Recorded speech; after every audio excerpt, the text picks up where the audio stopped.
Umunyarwanda yabivuze neza agira ati umanika agati wicaye wajya kukamanura ugahaguruka. Hari n'igihe uhaguruka ngo ukamanure agati ntikamanuke. Ibi nibyo byabaye kuri Papa Cyangwe uwahoze ari rutwitsi atwika nk'umuriro, ubu ngubu yabaye nk'umuriro w'amashara, aho yamanutse akajya ku rwego rwa nyuma ugereranyije n'abandi bahanzi. Umuhanzi Papa Cyangwe iyo usacinze zimwe mu ndirimbo ze ndetse na cano ye arushwa n'umuntu ugifungura cano uyu munsi. Indirimbo ye imaze iminsi 7 ifite views 38. Ni ibintu bidasanzwe ku muhanzi, ariko ubu Papa Cyangwe ntabwo akibarwa nk'umuhanzi, ahubwo ari kubarwa nk'umwandagara wundi amagara yari gutererwa hejuru, mbega yabuze n'uyasama. Ibi byose byaturutse ku rwango ubwo yasebyaga Rocky Kirabiranya. Mbere y'uko dukomeza iyi nkuru, kanda subscribe cyangwa like ubundi tubone gukomeza. Ni amasegonda make cyane, ndizera ko warangije kubikora. Ndi Bosco Nsabimana, iyi channel ni Kamatoki TV. Byinshi uzasanga kuri iyi channel ya Kamatoki TV ni inkuru nshyashya, inkuru zizewe, inkuru z'ukuri ndetse na filime nyarwanda. Ku muntu ukunda filime nyarwanda, ntuve kuri iyi channel utarebye filime yitwa Ndicuza, cyane ko yatanze n'amahirwe kubifuza gukina filime. Wanyandikira muri comment ugashyiramo nimero zawe nkagufasha kwaguka ndetse no kuzamura impano yawe muri iyo filime. Reka dukomeze n'iyi nkuru ya Papa Cyangwe na Rocky. Ku munsi w'ejo nibwo indirimbo zose za Papa Cyangwe zasibwe ku rubuga rwa YouTube ndetse n'urubuga rwa internet rwose rubaho. Ati byagenze gute? Papa Cyangwe yari amaze iminsi yaribwe cano ye yari afunguye nyuma yo gutandukana na Rocky Entertainment. Papa Cyangwe yasohoye indirimbo yitwa Mu Bigori asebya Rocky avuga ko yamutaye mu bigori.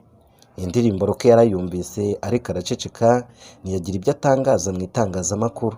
Ibi byose yari yicecekeye. Nyuma y'igihe gitoya cyane asebeje Rocky, cano ya Papa Cyangwe yaburiwe irengero iribwa. Papa Cyangwe asebya Rocky avuga yuko ari we wayibye. Ariko nanone ku bantu bazi no kureba babireba, babonye cano ya Rocky ikubye inshuro nyinshi cyane ya Papa Cyangwe, babona yuko Rocky atakeneye cano ya Papa Cyangwe ngo ayibe. Aya magambo muri kubona kuri screen ni amagambo Papa Cyangwe yandikiranye Rocky ubwo iyi cano yamaraga kwibwa cyangwa se indirimbo ze zimaze gusibwa. Nyuma y'igihe gitoya cyane Papa Cyangwe yasebeje Rocky, iyi cano ye iribwa, hasigara indirimbo za Papa Cyangwe zari ziri kuri sheni ya Rocky. Rocky Kimomo yahise afata zino ndirimbo ze arazisiba mu rwego rwo kugaragaza yuko adakeneye kurira ku ndirimbo ze, nazo yarazisibye arazihanagura kugira ngo Papa Cyangwe atangire bundi bushya. Ariko ibi byose ntago byaje koroha, kuko Rocky Kirabiranya cyangwa se Papa Cyangwe yarize amarira menshi cyane aririra Rocky Kimomo ndetse anatakamba asaba imbabazi. Ariko byabaye ikibazo kuko ntacyo yarakiramira, ibi byose byari byamaze kurangira.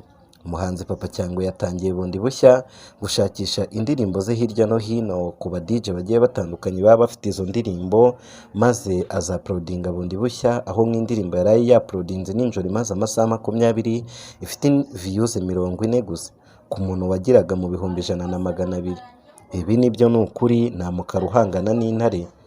Intare ni umwami w'ishyamba. Guharabika Rocky byamukozeho ndetse bimugiraho n'ingaruka.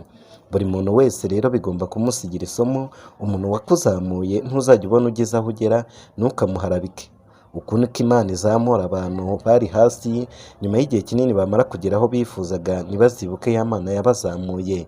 Uku nguku rero niko bibagendekera. Ndakeka ibi ngibi byaha isomo buri wese. Ese weho hagati ya Rocky na Papa Cyangwe uri ku ruhe ruhande? Ninde wumva wakosheje? Ninde wumva wabangamye? Ni iyihe nama wagira abantu bameze nka Papa Cyangwe? Mwemeje kukwifuriza ibihe byiza. na Bosco Nsabimana, iyi channel ni Kamatoki TV.